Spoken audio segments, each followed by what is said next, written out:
Good morning ninth class. बेटा आज हम करेंगे हिस्ट्री में फोर्थ चैप्टर, ठीक है, जिसका नाम क्या है, वन्य समाज और उपनिषद।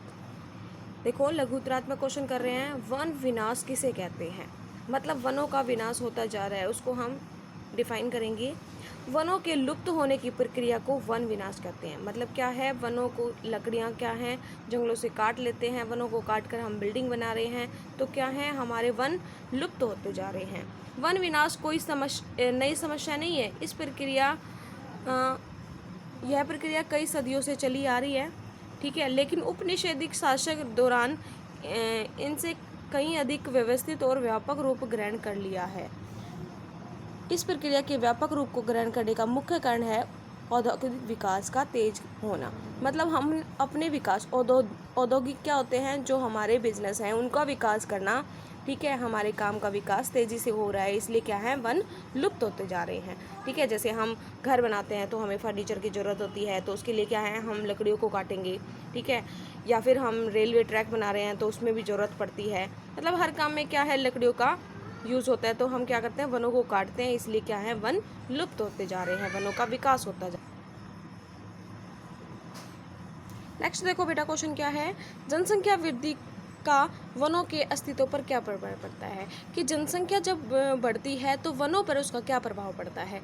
जैसे जैसे आबादी बढ़ती गई है, फलस्वरूप खाद्य पदार्थों की मांग भी बढ़ती जा रही है। देखो जनसंख्या बढ़ेगी तो खाने की चीज़ों की भी मांग बढ़ेगी। किसान भी जंगलों को साफ करके खेती की सीमाओं का विस्तार देते जा रहे हैं। औपनिवेशिक शासक के दौरान 19वीं सदी के यूरोप में बढ़ती शहरी आबादी का पेट भरने के लिए खाद्यान्न और औद्योगिक उत्पादन के लिए कच्चे माल की जरूरत पड़ती है। क्या है, 19वीं सदी से यूरोप की, मतलब जनसंख्या बढ़ती जा रही है, तो देखो जनसंख्या के पेट को भरने के लिए खाद्यान्नों की जरूरत होती है, ठीक है, और कच्चे माल की भी जरूरत होती है। अतः वनों को साफ करके नए क्षेत्रों में फसल का उत्पादन किया जाता है। अब बात आती है कि 1880 और 1920 के बीच में खेती योग्य जमीन के क्षेत्रफल कितने हैं, बढ़त हो गई है, स्टार्टस मतलब 67% लाख हेक्टेयर की बढ़त हुई है। ठीक है, नेक्स्ट क्वेश्चन हमारा क्या है, 19वीं सदी की शुरुआत तक इंग्लैंड के ओक के जंगल लुप्त होने लगे थे। कारण बताइए कि जब 19वीं सदी शुरू हुई थी तो इंग्लैंड के जो ओक की जो पेड़ हैं वो जंगल क्या है, लुप्त होते जाते हैं, मतलब खत्म होते जा रहे थे। उनके कारण बताने हैं, किस वजह से खत्म होते जा रहे थे। इंग्लैंड के पास एक विशाल जल सेना थी। समुद्री जहाज बनाने के लिए लोक या बलूत वृक्ष की लकड़ी का प्रयोग किया जाता था। जो जहाज थे, ठीक है, जो मतलब समुद्री जहाज हैं, उनमें किसका यूज़ होता था, ओक, बलूत के वृक्ष का यूज़ होता था। अतः बड़ी जनसंख्या में बलूत के वृक्षों का काटा गया, ठीक है, मतलब बहुत सारे पेड़ों को काटा गया। यही कारण है कि 19वीं सदी की शुरुआत इंग्लैंड में बलूत के जंगल का मतलब क्या है, नष्ट हो गए, लुप्त हो गए, क्योंकि क्या है, जहाज़ों में यूज़ करना पड़ा। नेक्स्ट क्वेश्चन हमारा क्या है, जब 19वीं सदी की शुरुआत में इंग्लैंड में बलूत के जंगल लुप्त होने लगे तो अंग्रेजों ने क्या विकल्प ढूंढे। जब जंगल क्या है, लुप्त होते जा रहे थे, खत्म होते जा रहे थे, नष्ट होते जा रहे थे, तो अंग्रेजों ने क्या किया, उनको वो लुप्त ना हो इसके लिए कई विकल्प ढूंढे। देखो, जब 19वीं सदी की शुरुआत इंग्लैंड में बलूत जंगल के लुप्त होने लगी तो अंग्रेजों ने अपनी नौसेना के लिए जहाज निर्माण परेशानी आने लगी। ठीक है, अंग्रेजों ने 1820 के दशक में खोजी दस्ते हिंदुस्तान की वन संपदा का अन्वेषण करने के लिए भारत भेजे और एक दशक के भीतर पैमाने पर पेड़ काटे जाने पर मात्रा में हिंदुस्तान की लकड़ियों का निर्यात करने लगे। ठीक है, जो भारत में पेड़ थे उन पे क्या है, उन्होंने निर्यात करना शुरू कर दिया, इसलिए क्या है, वहाँ पे अंग्रेजों ने काफ़ी विकल्प ढूंढे ताकि उनके जंगल नष्ट ना हो।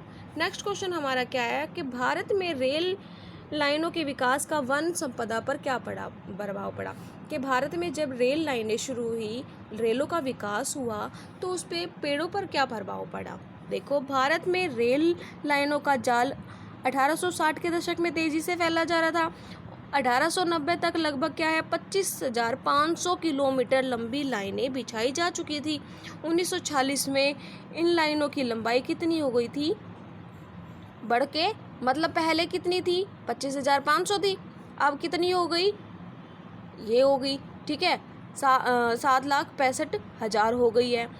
1 मील लंबी रेल की पटड़ी के लिए क्या है, 1760 और 2000 स्लीपरों की ज़रूरत पड़ती थी। रेल लाइनों के प्रसार के साथ साथ बड़ी जनसंख्या में पेड़ काटे जा रहे थे। अब रेल लाइन अगर का प्रसार करेंगे तो क्या है, वनों का अधिक काटा जाने लगा। अकेले मद्रास प्रेसिडेंट 1850 के दशक में प्रति वर्ष 35,000 पेड़ क्या हुए, काटे जाने लगे। सरकार ने आवश्यक मात्रा की आपूर्ति के लिए निजी ठेके दिए गए। ठीक है, इन ठेकेदारों के बिना सोचे समझे पेड़ क्या हैं, काटे गए। मतलब बिना सोचे समझे क्या है, ठेकेदारों ने पेड़ काट लिए गए। लाइनों की इर्द गिर्द जंगल तेजी से गायब होते जा रहे थे। जो रेलवे लाइन है उनके पास में जो पेड़ पौधे थे वो क्या हैं, तेजी से गायब होते जा रहे थे, क्योंकि उनको काट लिया जा रहा था। नेक्स्ट क्वेश्चन हमारा क्या है, भारतीय वन अधिनियम कब शुरू हुआ। भारत में वन अधिनियम कब शुरू हुआ, 1865 में। इस अधिनियम के अंतर्गत वनों को कितनी श्रेणियों में विभाजित किया गया है, मतलब कितनी श्रेणियों में इनको बांटा गया है। इस आधुनिक अधिनियम के अंतर्गत वनों को 3 श्रेणियों में बांटा गया है। क्या नंबर 1 क्या है, आरक्षित वन। आरक्षित वन क्या होते हैं, जो सरकार में अंडर होते हैं। सुरक्षित वन, ग्रामीण वन। ठीक है, 3 प्रकार के क्या है, 3 प्रकार में इनको बांटा गया। सबसे अच्छे जंगलों को आरक्षित वन कहा गया। ठीक है, जो सबसे अच्छे वन थे, जो लकड़ियाँ ज़्यादा यूजेबल थी, उनको आरक्षित वन कहा गया। गांव में रहने वाले जंगलों से, जो गांव वाले थे वो जंगलों के उपयोग के लिए कुछ भी नहीं कर सकते थे। वे घर पर बनाने और ईंधन के लिए केवल सुरक्षित और ग्रामीण वनों की लकड़ियां ही ले सकते थे। मतलब वहाँ पे क्या है, आरक्षित जो अच्छी लकड़ियाँ था उनका यूज़ नहीं कर सकते। जो जंगलों में, उनके गांव के आसपास में जो जंगल थे, वही लकड़ी क्या है, वो यूज़ कर सकते थे। नेक्स्ट क्वेश्चन हमारा क्या है, भारतीय वन अधिनियम 1865 के प्रावधान पर लोगों का क्या प्रभाव पड़ा। जब भारतीय वन अधिनियम शुरू हुआ 1865 में, तो क्या हुआ, वन अधिनियम के चलते देश भर में गांव वालों को क्या हो गई, मुश्किलें पड़ गई। इस कानून के बनाने के बाद घर के लिए लकड़ी काटना, पशुओं को चराना, कंद मूल फल इकट्ठा करना क्या हुआ था, रोजगार की गतिविधियों में गैर कानूनी बन गया था। मतलब क्या है, जो अच्छे अच्छे वन थे उन पर क्या हुआ, उन पर पाबंदी लगी। ठीक है, कुछ वनों को सुरक्षित वन घोषित कर दिया गया। तो इस वजह से क्या था, जो गांव वाले हैं उनको पशु चराने में, कंदमूल मतलब इकट्ठा करने में उनका जो रोजगार चल रहा था उस पर पाबंदी लग गई। ठीक है, अब क्या है, उनके पास जंगलों की लकड़ी चुराने के अतिरिक्त कोई चारा नहीं बचा था। पकड़े जाने पर स्थिति में वन रक्षकों की दया पर होते ही उन्हें घूस देते थे। मतलब जैसे ही वो पकड़े जाते तो उनको क्या है, रिश्वत देनी पड़ती थी। जलावनी लकड़ी एकत्र करने के लिए औरतें विशेष तौर पर परेशान रहने लगी थी। मतलब लकड़ियों को इकट्ठा करने लगी थी।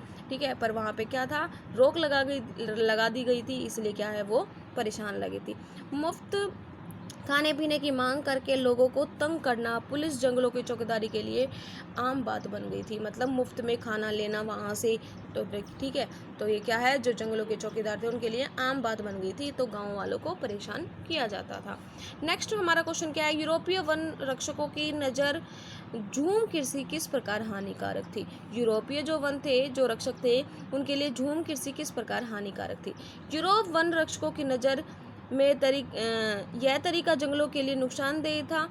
उन्होंने महसूस किया कि कुछ सालों के अंतर्गत खेती की जा रही ऐसी जमीन रेलवे, इमारती लकड़ियाँ वाले पेड़ नहीं लगाए जाएंगे। साथ ही जंगले जलाते जा रहे थे। समय बाकी बेशकीमती पेड़ों की फैलती लपटों को चपेट में ले लिया गया था, खतरा बन गया था उनके लिए। घूमतू खेती के कारण सरकार के लगान का हिसाब क्या है, बढ़ता जा रहा था, इसलिए सरकार ने घूमती खेती पर रोक लगा दी थी। घूमती खेती क्या होती है, जो लोग घूम कर मतलब जंगलों को साफ करके खेती करते हैं, उसको हम क्या बोलते हैं, घूमतू खेती। ठीक है बेटा, ये क्वेश्चन आप अपने नोटबुक में नोट करोगे और लर्न करोगे।